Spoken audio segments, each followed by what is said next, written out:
하나님 말씀 함께 보십니다. 하나님 말씀은 신약성서 240면에 기록되어 있는 로마서 1장 26절에서 27절 말씀을 같이 함께 보시도록 합니다.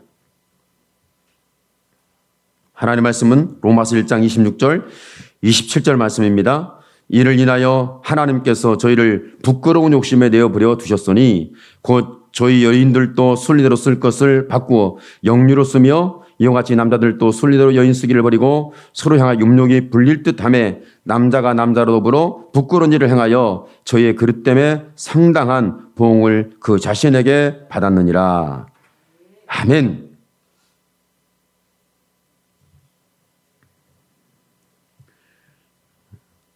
저와 여러분이 그 우상 숭배를 한다는 것이 과연 뭘까? 사람 눈에 보이는 것처럼 신이라고 만들어낸 어떤 형상, 신적 존재라고 해서 그 신적 존재를 통해서 내가 신과 접신을 하려고 하는 그런 어떠한 도구, 어떤 장소, 어떤 생명체, 어떤 사물, 뭐 이런 것들을 우리는 우상이라고 생각을 하죠. 그런데 우상 숭배라는 부분을 오늘 성경은 뭐라고 말씀하냐면 단순한 얘기가 아니에요. 로마 사람들이 우상 숭배를 했을까요? 안 했을까요? 로마에는 우상 숭배라는 부분이 비일비재하게 있었어요. 너무 많아. 마치 일본이 8만 우상을 가졌다.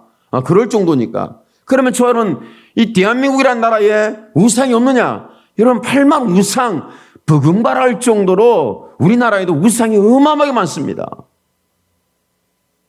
저와 여러분의 신앙생활하는 그리스도인들조차도 우상 숭배의 죄에 빠지는 그런 현상이 일어납니다. 여러분이 예전에 우상 숭배한 적이 없습니까? 여러분 어느 형상한테 절한 적은 없습니까?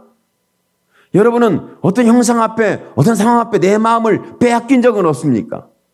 그럼을 통해서 우리가 혼돈에 빠지고 무질서에 빠지고 삶의 길이나 신앙의 길이나 인생의 길이 자꾸 뒤틀려지는 혼돈스러운 잘못되어 있는 그런 부분들을 경험해 본 적은 없냐는 거죠.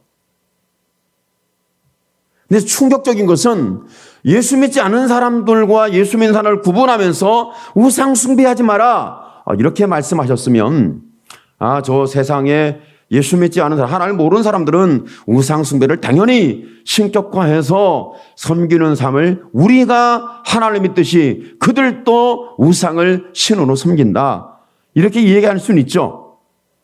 중요한 건 예수 믿는 교회에서 그리스도인들이 저와 여러분 마음 속에서 우리의 삶 속에서 우상을 숭배한다는 것이 가장 큰 원인이요 문제가 되는 겁니다. 예수 믿는 우리가 우상 숭배에 빠지는 거죠. 이건 가벼운 일이 아닙니다. 왜 가벼운 일이 아니냐면 26절 말씀에 이를 인하여 하나님께 저희를 부끄러운 욕심에 내어버려 두셨으니 삶의 순리가 깨졌어요. 삶의 질서가 깨졌어요. 삶에서 살아가야 할 당연히 이렇게 살아야 돼. 그래 그게 사는 게 맞아. 그것이 인생이지. 그것이 삶이지. 그것이 신앙생활이야. 이런 어떤 가치 기준이 없어졌다는 거죠. 여러분 오늘 예수 믿는 사람들이 당연히 와서 교회 와서 예배드리고 기도하고 하나님의 말씀을 들으면서 뭔가 내 입에서 읊조리면서 하나님이여 하나님이여 이런 상황이 종교시설인 예배당에 와서도 그런 일이 없다면 이거 뭔가 잘못된 거죠. 여러분 교회에 와서만 내 입이 읊조리면서 주여 주여 하는 기도를 할 겁니까? 아니면 내 삶 속에서 하나님을 찾는 기도를 할 겁니까? 저는 여러분에게 말합니다. 물론 교회 와서 기도해야 됩니다. 그걸 전제로 하는 건데 하지 말라는 얘기는 아니니까 오해는 하지 마세요. 여러분이 사실은 교회에서 기도하는 것보다도 여러분의 삶에서 기도하는 시간이 훨씬 많아야 합니다. 기도회에서는 1분만 기도하세요. 집에서는 수시간을 기도하기를 바랍니다. 이것이 내가 믿음으로 사는 비밀이라고 여길 정도로 여러분의 신앙생활의 중심이고 핵심이고 이것이 없이는 나는 믿음으로 살지 못한다는 그런 강력한 내 마음 중심에 하나님과 관계가 분명해져야 하는 거죠. 여러분, 교회에서 사는 시간은 겨우 1시간 남짓하고, 내 삶은 23시간. 아니, 일주일에 교회 딱 2번 예배 드리러 오는데, 또 한 번 딱 예배 드리는데, 교회 와서 1시간 기도하고, 나머지 시간은 기도 안 하고 산다. 이건 뭔가 좀 뒤틀려 있는 것 같지, 무질서한 것처럼, 순리를 잃어버린 것처럼 보이지 않으세요? 그러니까 세상을 섬기는 우상숭배에 빠져 있는 거예요. 우상숭배라는 부분이 뭔지를 몰라요. 왜 우상숭배의 결과를 하나님의 말씀은 이렇게 우리에게 정확히 짚어주고 있습니다. 이를 인하여, 우상숭배하는 이를 인하여 하나님께서 저희를 부끄러운 욕심에 내어버려 두셨으니, 우상숭배하는 것을 통하여 나타나는 현상과 결과와 삶이 부끄러운 욕심이다. 이렇게 말씀했어요. 부끄러운 욕심에 내어버려 두셨다. 죄 속에 버려두셨다. 죄 짓고 살도록 방치해 뒀다. 이렇게 하나님이 말씀하시면 하나님 너무하시네요. 그러면 안 되죠. 하나님은 하나님이시고 인간은 인간이고, 그러면 하나님께 조금 우리 인간에 대해서, 죄인에 대해서, 나에 대해서 하나님이 뭔가 좀 간섭을 해주지 않겠습니까? 근데 하나님 간섭하실 때 하나님은, 여러분, 얘야 이렇게 부드럽지가 않아요. 하나님 간섭하시면 정신이 버쩍나고 천둥밖에 갇히고 살 소망이 사라집니다. 이스라엘 백성들이 그랬지 않습니까? 이스라엘 역사를 보면 우상숭배에 빠지면 그 주변국들이 가만두질 않았어요. 주변국이 강하든 약하든 힘이 있든 없든 소수든 다수든 그들이 일어나가지고 이스라엘 백성 전체 회중 공동체를, 민족 공동체를, 하나님 나라의 공동체를, 쑥대밭을 만들었어요. 먹을 것이 없을 정도로. 여러분, 기드온을 보세요. 먹을 것이 없어 뺏길까봐 포도즙틀 따는 곳에서 겨우 자기 먹을 양식을, 밀을 타작하고 있는, 숨어들어 있는 모습을 보십시오. 얼마나 그 시대 당시가 비참했는지, 우상숭배 죄 속에 빠진 부끄러운 욕심이 얼마나 비참했는지를 정확하고 확실하고 정확히 여러분에게 보여주는 말씀이죠. 오늘 우리의 신앙생활 속에서 분명히 이 부분을 목격해야 합니다. 여러분, 들려줘야 합니다. 봐야 되는 거죠. 그러니까 우리는 부끄러워할 줄 모르고 마음의 감각이 없으며 죄책감도 없는 거죠. 정죄의식이 없는 거죠. 그래, 죄책감 막 시달리고 쫓기고 힘들어하고 상처받고 고통해라, 그런 말은 아니에요. 그렇지만 우리가 우상숭배에 죄에 빠졌을 때 부끄럼도 모르고 죄책감도 없고 정죄의식도 없고 마음의 찔림도 없고, 그렇다면 심각한 우리의 신앙의 변질과 타락 속에 있는 거죠. 우상숭배에 빠지면 그런 현상을 당연히 받아들인다는 거예요. 우상숭배에 빠지면 부끄러운 것을 부끄러워하지 못해, 부끄러워할 줄 몰라, 부끄러움이라는 어떤 감각 기능이 상실되는 거예요. 나중에 말씀드리면 상실한 마음대로, 마음이 상실됐는데 그대 뒀다는 거예요. 하나님 너무하시네요. 하나님이 즉각 하나님 반응하셔가지고 다리를 한번 탁 건드려 주시든지 뒤통수를 한번 탁 때려 주시든지, 그때마다 눈이 번쩍 뜨여지든지 귀가 뻥 뚫리든지 내 마음에 하나님을 찾는 간절함을 일으키든지 뭐 이렇게 해주셔야 되는데 하나님이 버려두셨다. 버림받는 신세가 너무 심각한 거 여러분 아시죠? 사람이 버리는 것도 슬픈데 하나님이 버리면 길이 없어요. 이런 상황에 대해서 한번 볼 수 있는 우리가 되어야 하지 않겠습니까? 하나님께서 버려두셨는데 우상 숭배하는 그들의 탐욕에 대해 버려두셨어요. 보니까 이스라엘 백성들이 송아지를 만들어 놓고 막 춤추고 놀아요. 잔치를 벌였어요. 근데 하나님의 종인 모세는 시내산에 올라가서 40일 동안 금식하면서 두 돌판에 하나님이 친필로 써주시는 십계명을 받겠다고 40일을 금식하면서 시내산에 있는 지금 상황이에요. 그런데 저 밑에 시내산 밑자락에 있었던 이스라엘 백성들은 금송아지 만들어 놓고 띵가띵가하고 막 놀고 자빠졌네요. 그죠? 모세가 오다가 그걸 보고 화가 나가지고 두 돌발 확 던져버렸어. 그렇게 보면 우리는 큰 오해를 하는 거예요. 우리는 미련하고 우둔한 시각을 가지고 보는 거예요. 그렇지 않아요. 만약에 모세가 미련하고 우둔해가지고 그 두 돌판을 가지고 이스라엘 회중한테 다 들어갔다. 그러면 이스라엘 회중은 전멸했을 가능성이 높아요. 다 죽어요. 하나님의 거룩 앞에 우상숭배한 죄가 그들은 살 수 있는 길이 없는 거예요. 모세가 정말 지혜로운 사람이에요. 두 돌발 깨트리지 않았으면 이스라엘 백성은 순식간에 전멸해요. 하나님의 거룩함에 들어가면 죄인은 죽습니다. 하나님의 거룩한 빛에 들어가면 어둠은 끝장나는 거예요. 죄인이 우리가 죄 속에 있는데 하나님 들어오시면 성경에 보세요. 선자들이 하나님을 만나면 바들바들 떨었어요. 오라 나는 죽게 되었도다.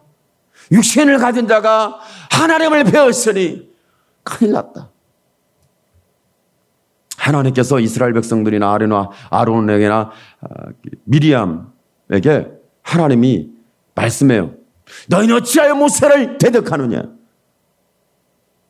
너희는 내 그림자도 못 봤지만 모세는 나를 대면해 보았느니라.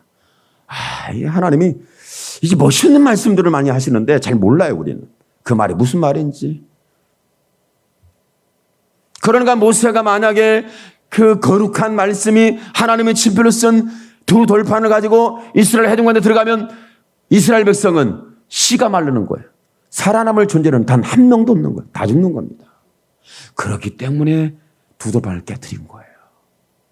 하나님 모세를 죽였어야 맞는데 그 모세가 그 두 돌판을 깨뜨리는 것을 보고 하나님이 기뻐하셨다는 거예요. 왜? 저 죄인들이 다 죽는 것보다 모세가 아버지의 마음을 알았기 때문에 저들을 살리고 싶은, 저들을 붙들어주고 싶은, 저들의 하나님 되고 싶은 나는 여호와고 너희는 내 백성이다. 이 약속에 대하여 모세는 지켜내는 거죠. 그 은혜가 있었던 거예요. 그러니까 하나님께서 모세를 통해서 하나님은 이스라엘 백성을 징계하시는데 하나님은 어떤 징계를 통하여서 하나님의 백성인 것을 주장을 해요. 내 백성이다. 하나님의 백성이다. 여러분 우상숭배에 빠졌던 그들에게 하나님의 거룩한 말씀이 들어가면 어떻게 되겠습니까? 두 돌판이란 율법에 들어가면요. 여러분 우상숭배에 빠진 사람은 살아남을 수가 없어요. 성경을 그렇게 볼 수 있는 눈이 있어야 하는 거죠. 저와 여러분이 죄를 졌는데 하나님이 오늘 갑자기 나타나셨다. 그럼 여러분은 그냥 숨이 멎는 거예요. 여러분 인생 끝난 거야. 저와 여러분은 오늘 밤 제사예요. 제삿날. 그렇게 되는 거예요. 그런데 사람들이 자기의 부끄러운 정욕과 부끄러운 죄악과 부끄러운 탐욕과 부끄러운 욕심과 부끄러운 삶에 대해서 부끄러운 영혼에 대해서 깨닫지를 못하는 거죠.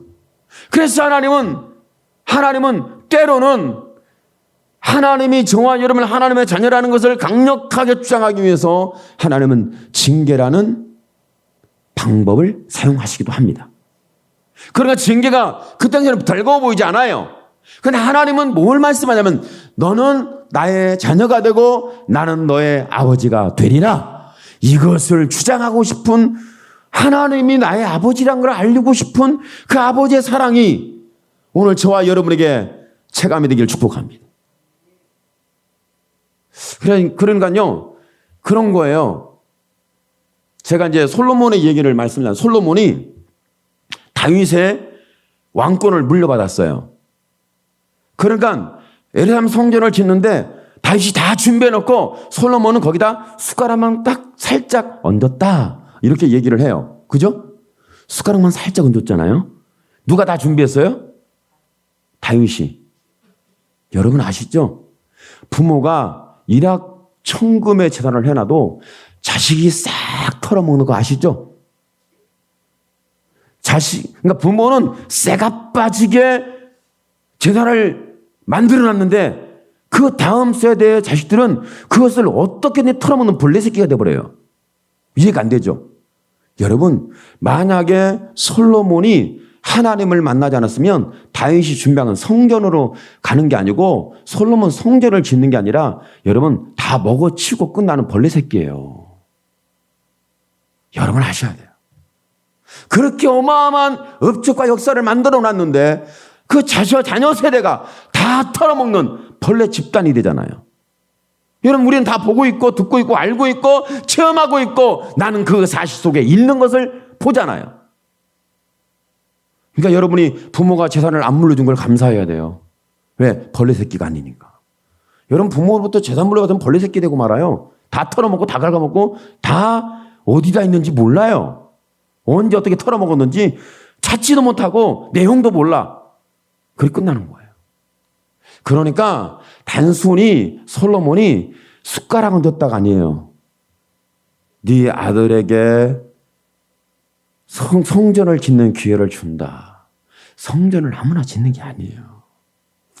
돈으로 성전을 짓고 경제권으로 짓고 실력으로 짓고 기술력으로 짓고 뭔가 준비된 걸로 짓는 것이 아니라 하나님의 성전은 하나님의 성령이 네 안에 계실 때 이루어지는 하나님의 성전입니다.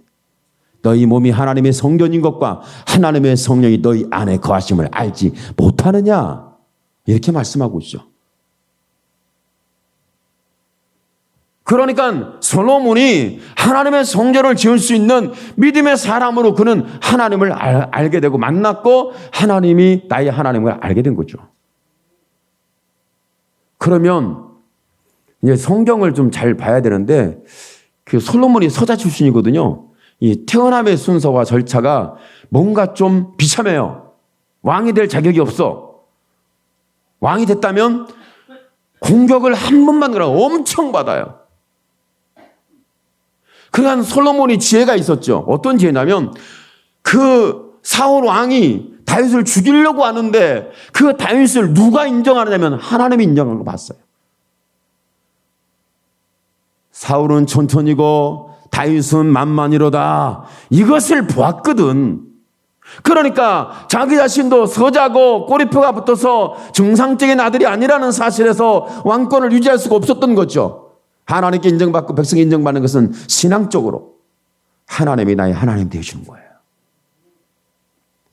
그러니까 그 수많은 뒤에서 비방하고 조롱하고 뭐 솔로몬은 자격이 있니 없니 그러면서 다윗의 다른 자녀들이 솔로몬을 막 음해를 하고 어떻게 도발을 하려고 어떻게 하면 왕권을 뺏으려고 그런 엄청난 많은 수작들이 있지 않겠어요? 그래서 솔로몬이 기도한 거예요. 아버지, 왜 나를 왕으로 세우셨습니까? 왜 나를 왕으로 세워가지고 이 고통하게 만듭니까? 내가 왕이 된다고 했습니까? 나는 왕이 된다면 말한 적도 없고 왕을 구한 적도 없고 이 자리를 찾은 적도 없고 이 자리를 붙잡은 적도 없습니다. 어찌하여 나를 왕으로 세워서 이런 미친 인생을 만들어 버린단 말입니까? 솔로몬이 기도했던 내용 안 나와요. 그런데 그렇게 기도했다는 거예요. 마치 저와 여러분이 하나님 앞에 원망하고 기도하는 내용과 너무 흡사하잖아요. 내가 예수 믿겠다고 했어요? 내가 천국 간다고 그랬어요?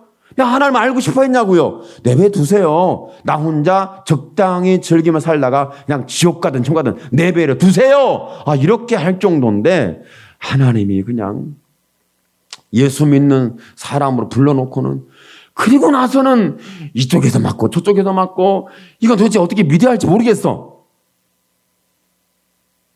어떻게 할지 모르겠죠. 근데 하나님께서 기도하니까 하나님이 솔로몬의 하나님 되심을 알려주신 같이 하나님이 저와 여러분의 하나님을 알려줘요. 그리고 다윗이 사울은 천천히 다윗은 만만이로다. 하나님이 높였죠. 하나님 인정했죠. 하나님이 세웠죠. 하나님 기름 부었죠. 그럼 하나님 인정하고 하나님 기름 부고 하나님이 세우면 역사는 달라진다는 거죠. 그런데 하나님이 인정하고 세우고 기름 부어 왕으로 세우는 역사를 바라보지 아니하고 만약에 성전 짓는 것에 몰입되었다면 그 재정의 권세를 가지고 재정권을 가지고 그 일에만 몰입했다면 솔로몬은 얼마 안 가서 파산합니다. 저와 여러분이 하나님을 모르면 얼마 안 가면 파산합니다. 저와 여러분이 예수를 모르면 얼마 안 가면 파산합니다. 왜 그러냐면 하나님이 저와 여러분의 하나님 것을 알게 하는 거예요. 사랑이라는 것은 우리의 부끄러운 욕심에 대하여 징계하는 거예요. 여러분, 징계는 받을 때 달가워보지 않아요. 징계를 받을 때는 힘들어요. 상처가 돼요. 고통스러워요. 원망이 나오고 불평이 나와요. 왜 나를 갖고 그러세요? 하나님이 쫓아다니면서 나를 괴롭히시네. 괴롭히는 게 아니에요. 괴롭히는 게 아니라 하나님 끊임없이 나에게 알게 하려는 하나님의 학습이 이루어지고 있는 거예요. 내가 너의 하나님이다. 내가 너의 하나님이다. 저도 그렇지만 여러분도 그럴 거예요. 저도 보니까 성경을 보면 잘 모르겠어요. 잘 모르면 때로는 짜증나요. 이게 무슨 말이야. 설교를 해야 되는데 도대체 주여 도대체 감동은 안 주시고 하얀 건 종이고 까만 건 글씨고 글씨를 보니 논리대로 참 그렇단 말이죠. 설교는 해야 되고 감동은 안 오고. 그런데 하나님께서 그러니까 기도하게 하셔요. 기도하다가 때로는 찔림 오기도 하고 기도하다가 때로는 회개가 오기도 하고 기도하다가 또는 매를 맞기도 하고. 기도하다 매 맞은 적 있으세요? 있어야 되는데. 기도하다가 막 주워 터져야 돼요. 그런 적 없죠? 이게 비극이라니까. 기도하다 막 주워 터져야 돼. 하나님께서 너 이런 죄지, 너는 그런 죄졌지, 너 그러면 돼. 너 보니까 너는 내가 쓸만한 존재가 아니다. 너는 말이야 네 인생은 쓰레기 같고 네 인생은 지혜가 없고 네 인생은 망했고 네 인생은 끝났고 네 인생이 부끄럽고 네 인생은 우상숭배고 네 인생은 탐욕의 노예가 됐고 부끄러운 욕심에 너는 말이야 나하고는 전 상관없는 쓸모없는 인생이야. 기도하는데 갑자기 하나님이 그런 막 충격적인 도전을 막 주고 징계를 막 하는 거예요. 내 마음에 채찍을 가하는 거예요. 내 삶에 하나님께서 자꾸 올무가 되는 것처럼 이런 역사를 일으키는 거예요. 그러면 막 답답하고 고민스럽고 힘들고 지치고. 여러분 그렇지 않아요? 그러니까 하나님께서 징계할 때 우리는 그때 당시에는 즐겁지가 않아, 달갑지가 않아, 살갑지가 않아, 받고 싶지가 않아, 인정하고 싶지 않아. 그런데 하나님은 저와 여러분이 그 부끄러운 탐욕의 죄악을 사라지게 하는데 징계라는 방법을 써요. 여러분이 고집이 황소하고 겨루어도 이길 만한 능력을 갖고 있잖아요. 여러분 자기 주장하는데 뻣뻣하잖아요. 얼마나 말을 조절조절 잘하는지. 말하는데 변명하는데 말이 너무 청산유수야. 그냥 마귀도 죽겠어.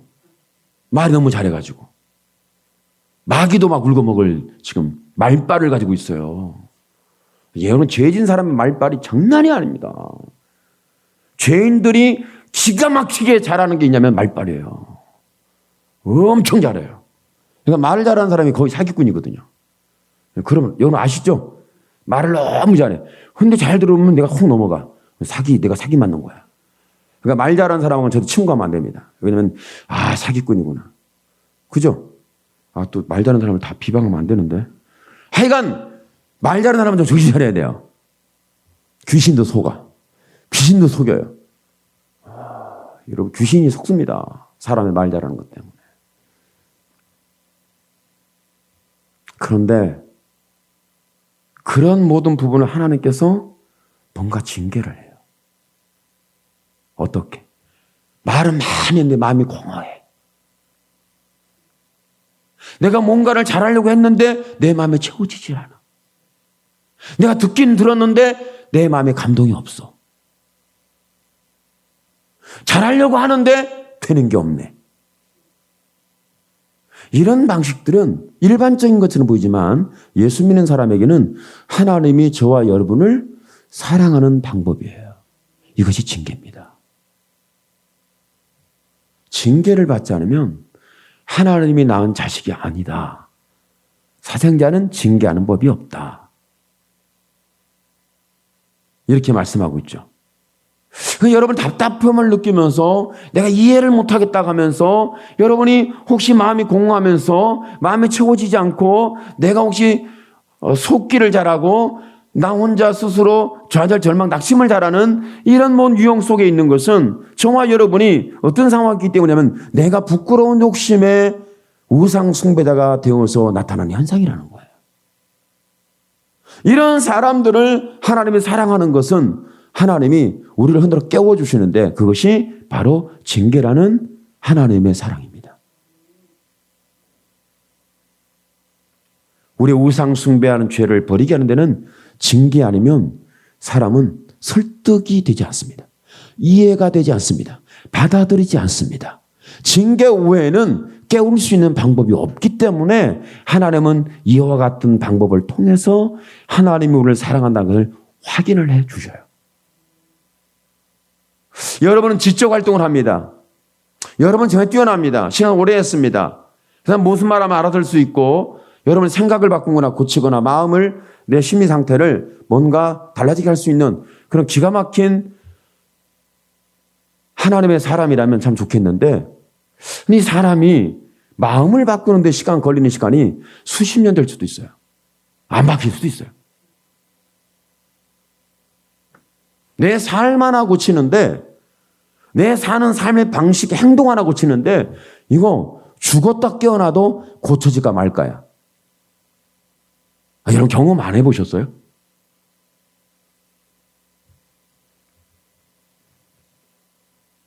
제가 제 자신을 봤을 때 사람이 포장을 너무 잘해놔가지고 못된 놈이라는 사실이 공개가 안 됩니다.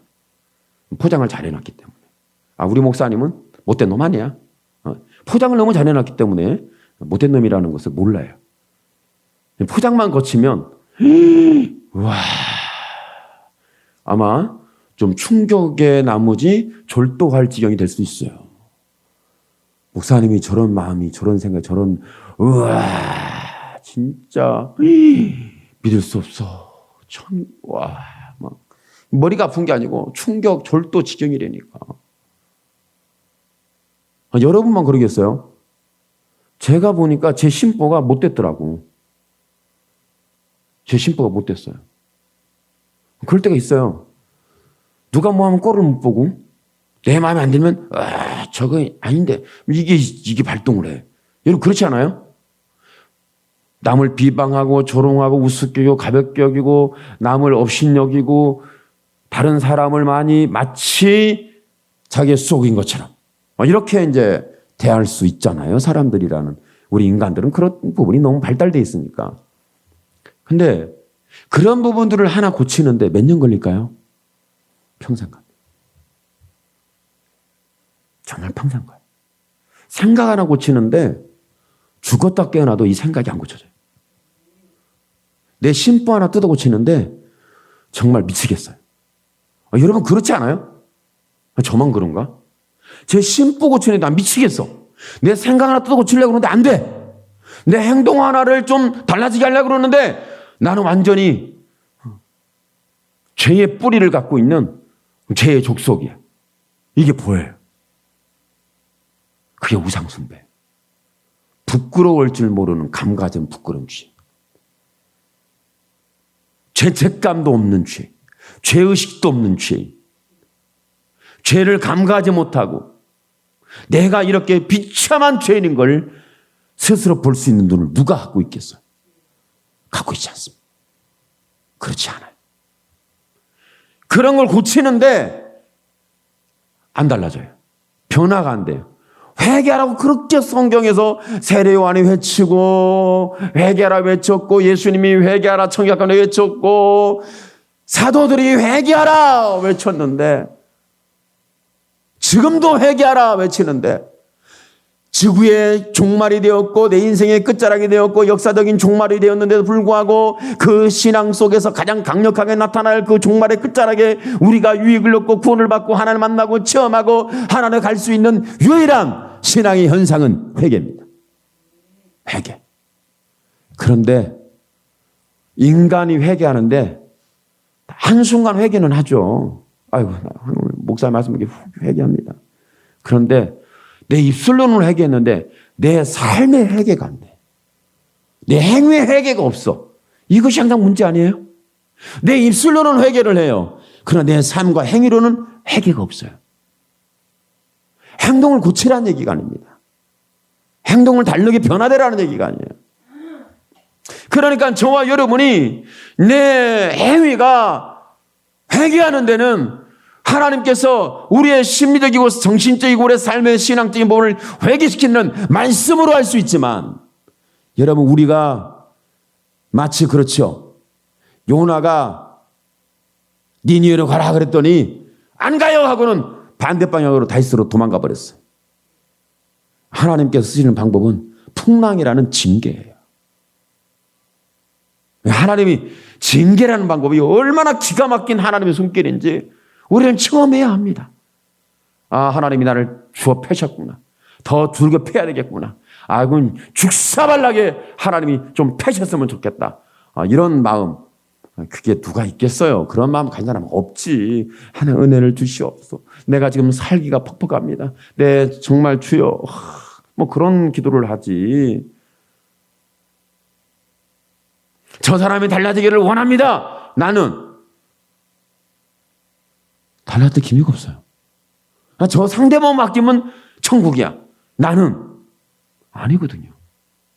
그러니까 저 사람이 못된 놈이고요. 나는요 천사예요.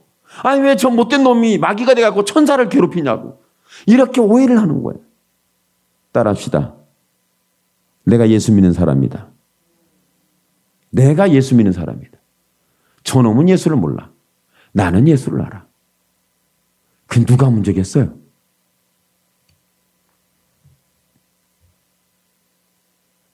그러니까 하나님은 나를 바꾸는데 하나님은 적절한 사람을 붙여요. 사람을 붙여서 나를 바꿔요. 나를 계속 두들겨 패요. 그래야 내가 바뀌거든. 하나님, 이런 얘기하면 또 큰일 나겠다. 아버지, 그러면 또 시험 드는데. 저와 여러분이 정말 내가 회개하고 달라질 수 있는 것은 하나님이 내게 감동을 줘야 됩니다. 징계라는 방법이 우상 숭배와 부끄러운 욕심과 감가하지 못하는 이 화인 맞은 심령을 깨우는 데는 징계처럼 위대한 하나님의 손길이 없어요.